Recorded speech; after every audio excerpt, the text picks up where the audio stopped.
Dustin with TechMD.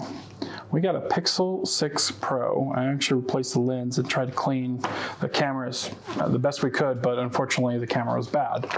So if you need to see the video on how to replace the lens, it is definitely a nightmare, but please look for that, or maybe we can put a card up top with the link for just replacing the lens itself back here.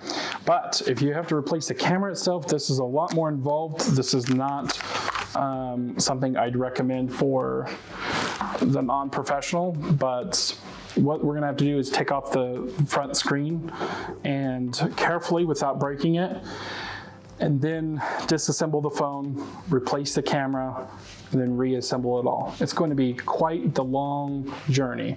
So this is going to be part 1 to our journey, and then there'll be a part 2, most likely, and possibly, hopefully not part 3, but we'll see how long this is going to take us.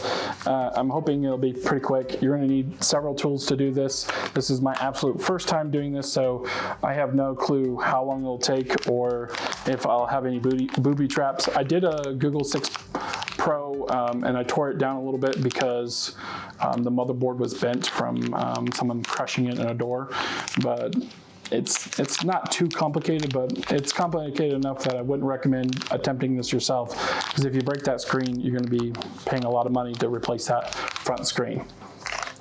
So this is the part I got from my supplier. I'll try to link these parts for Amazon or from my suppliers in the description as soon as they become available to you guys. And so we're gonna go ahead and put our phone on the heater for about 3 minutes. We'll see what it takes, but I'm thinking about 3 minutes to 5 minutes at 90 degrees Celsius. Anything above 90 degrees Celsius, you're probably likely to burn the OLED, and we don't want to be doing any of that stuff. I use a hot pad instead of a plate. They warm up much quicker, and then you can turn them off pretty quick. A hot plate, they take a lot longer, and it's old school.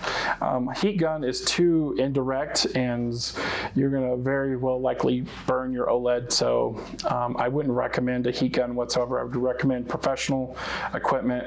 Once again, that's gonna be linked in the description, and I'll show you some of the tools that we'll be using as we go here.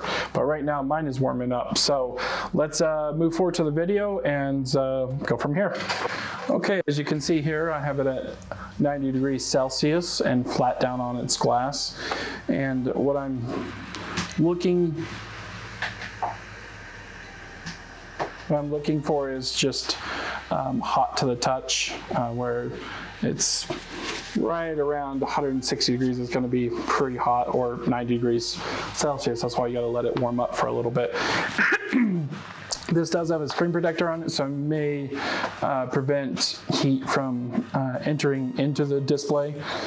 So I might have to remove that if I'm still having some issues removing the display.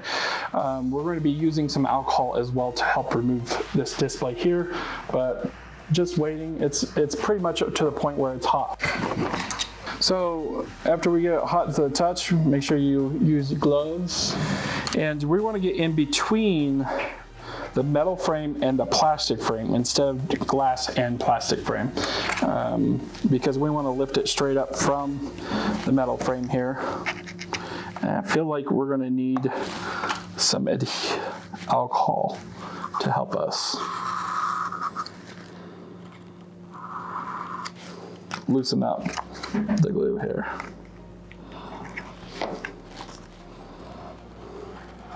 Just running our tool right along the edge here.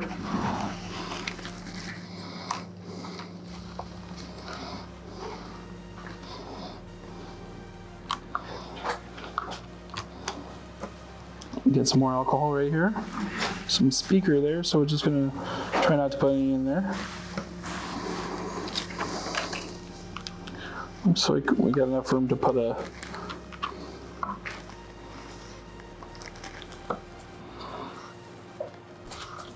iseasmo tool.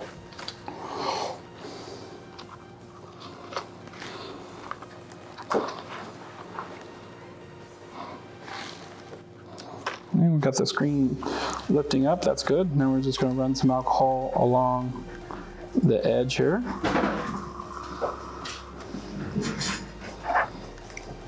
and our iFlex tool along the edge. Now the cable's right here, so just be careful with that, not to jam your tool in too far.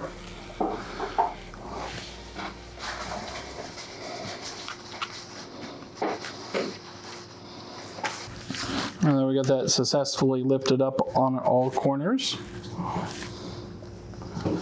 Carefully lift up the display, and then just pull away from the edges. And then we're going to check and make sure we didn't break anything. We'll go ahead and turn it on real quick. And just make sure your display. As you can see here, we want that plastic frame attached to the screen. That's important. Okay.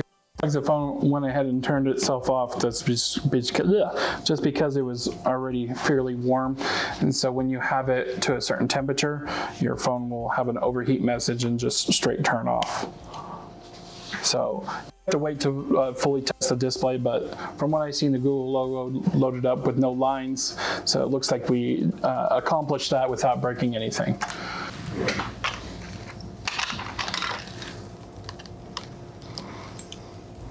Okay, so I'm just using a T4 driver to unscrew this screw and a magnetizer so I can actually pick up the blasted screw.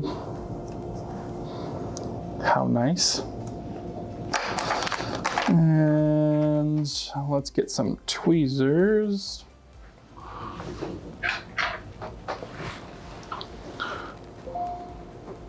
And let's lift this piece off.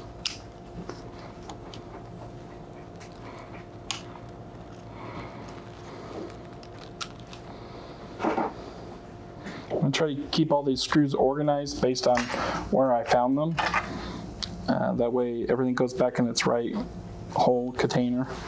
We go ahead and just set the screen aside and make sure it doesn't drop on the ground or something stupid like that.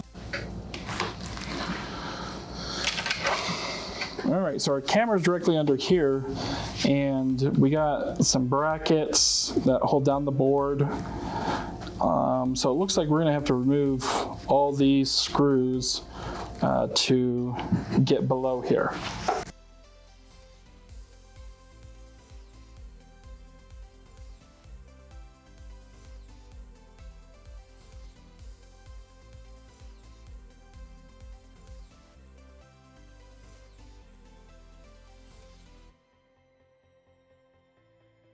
Okay, we got some tape running over the battery. It's probably graphite. We'll see what happens when we lift this up first.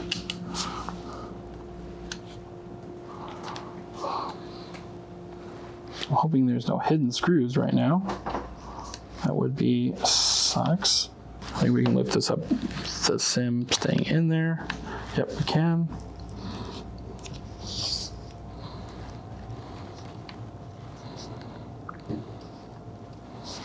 So we got tape on all this. This is another piece that's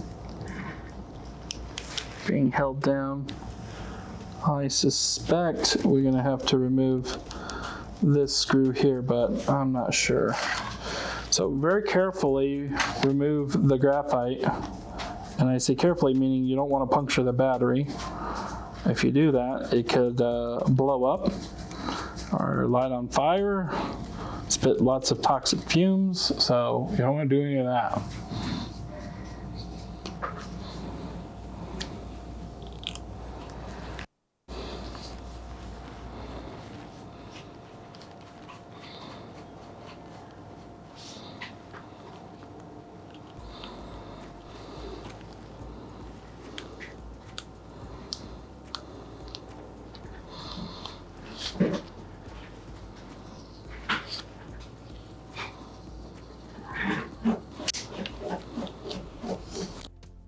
Okay, that seems to help lift it right up here.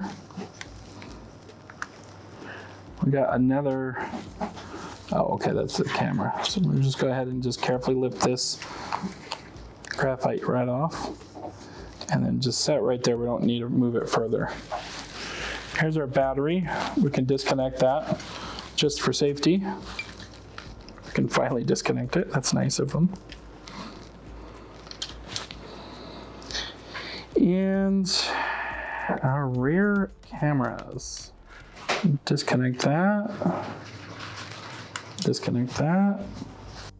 Let's see how it looks in the packaging. See if we need to remove any additional screws.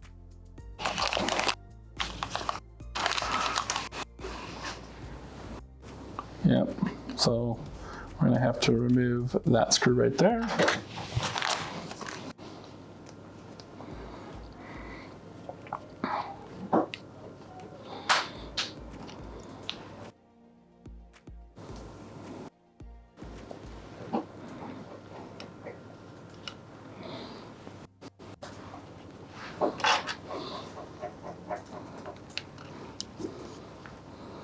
So I'm just putting a plastic tool underneath and putting a little leverage against the camera here to pop this up.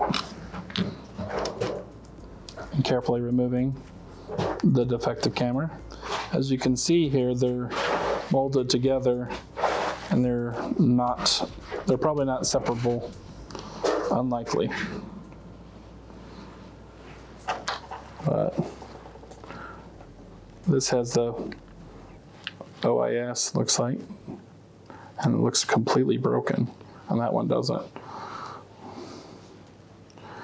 But we can look under here and see if our ultra wide here, if we can remove it. Looks like you got a couple layers of glue.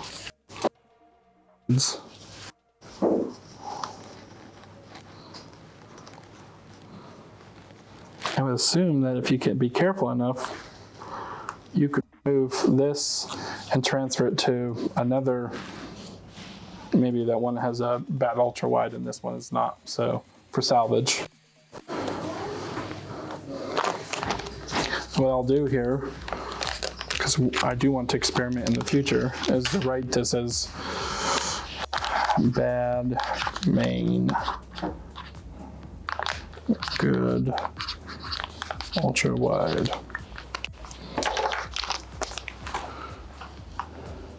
It's too bad they don't just come in individual cameras like they used to back in the day. Wouldn't that be nice?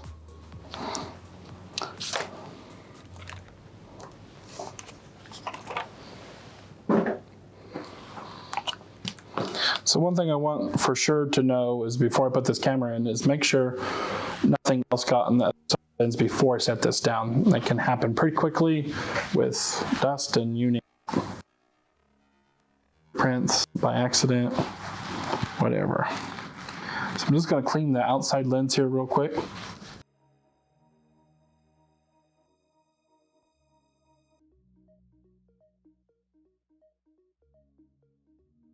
And believe it or not, I actually see a piece of glass inside the camera lens.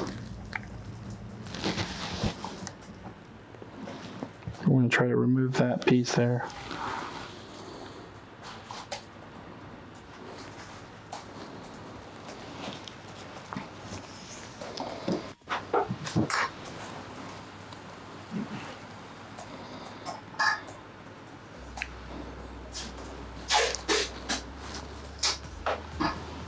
Let's remove the glass covers and be quick about this. I don't want to leave this exposed too long.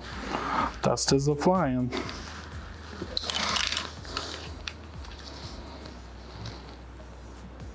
Okay, looks good.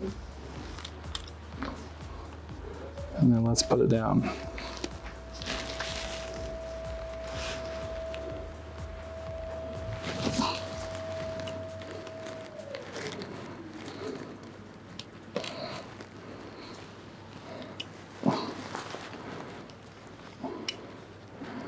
We certainly don't make it easy to put this connector back in. I usually like to push the connector back a little bit and then push down. It's hard to describe. It's a little bit of a challenge.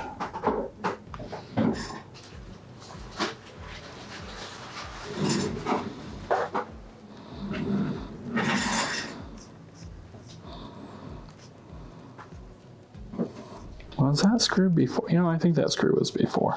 Let's look here. Nope, it wasn't.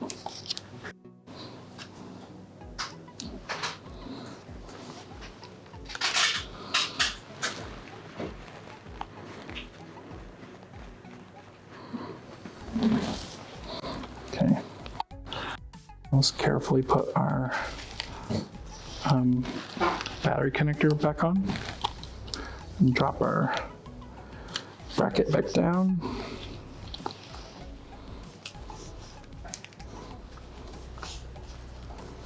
Okay, so obviously you do want to test, but before you can even test, you have to screw this bracket down.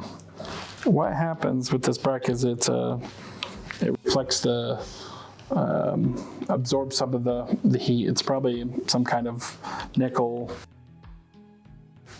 heat absorption. Also pushes the board against the back frame, which causes the phone to and absorb heat. So you definitely need these screws in order to test. If not, you'll probably just overheat pretty quickly.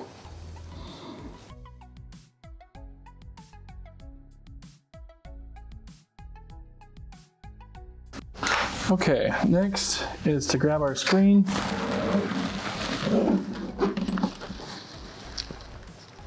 and plug in the screen to the frame, or to the motherboard, I should say. Let's see if we can get a different tool at this.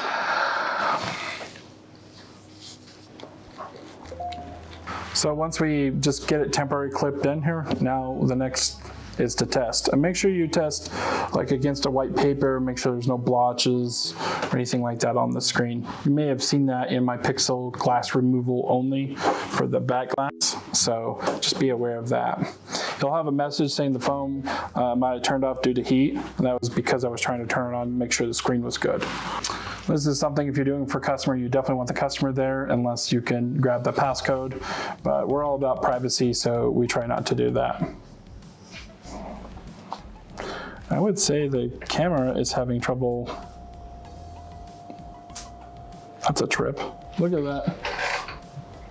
Look at the camera.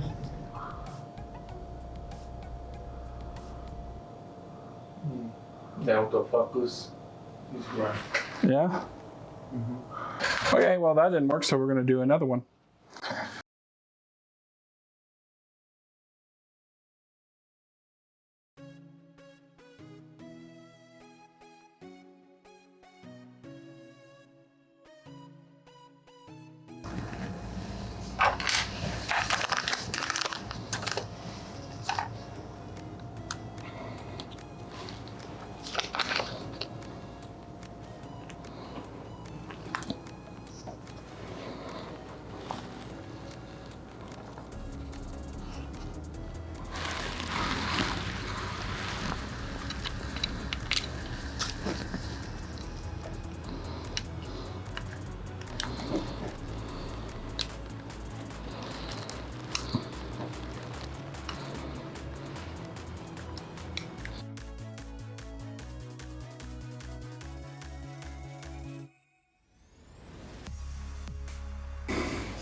All right, moment of truth.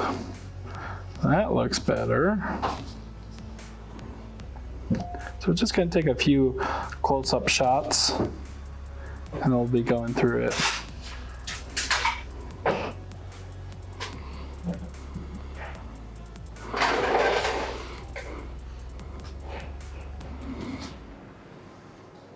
We're just testing the ultra wide here, and then you guys will be able to see without perfect clarity, but just making sure there's no dots, no issues with the camera like we just experienced.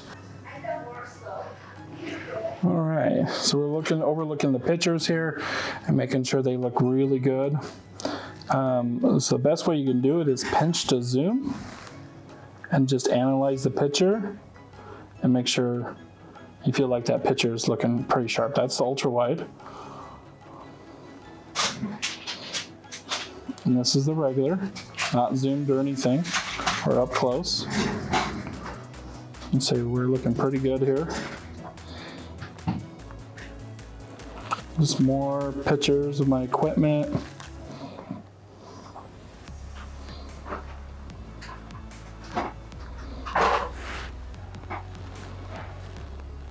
Nice little close-up shot. Yeah, so I'd say this is a success now. Just need to finish putting it back together, which is almost done. It seals down pretty fast, as you can see, just by simply putting the screen on the top. But we want to make sure we have a good seal all around. So we're going to go ahead and take some T7000, and it's a water sealant glue. It turns into this black adhesive, as you can see here. I'm just going to run it right along the edges. Now, if your seal is dusty and dirty, go ahead and clean it off with some isopropyl alcohol and put down some T7000 either way. The T7000 can go right over on top of the old adhesive, especially if the phone is new. You're not going to see any of that stuff, but they're very outdoorsy or construction. You might see some of that, so I like to clean the seal completely off if that's the case. And we just press down carefully. If you have anything under there, you could break your screen, so make sure you put everything down. And then our final is just to clean up the glue with some alcohol, any little extra residue. If your screen's popping up a little bit, that could be because your frame's bent or you got something underneath. So make sure there's nothing underneath there. It doesn't look like it needs any clamping pressure because of the clamps, the clips around the frame is holding it down perfectly fine. So I'd say that this is quite the success. Thanks for watching, guys, and we will be doing more detailed videos like this in the future. If you like this content, please like and subscribe, and have a good one.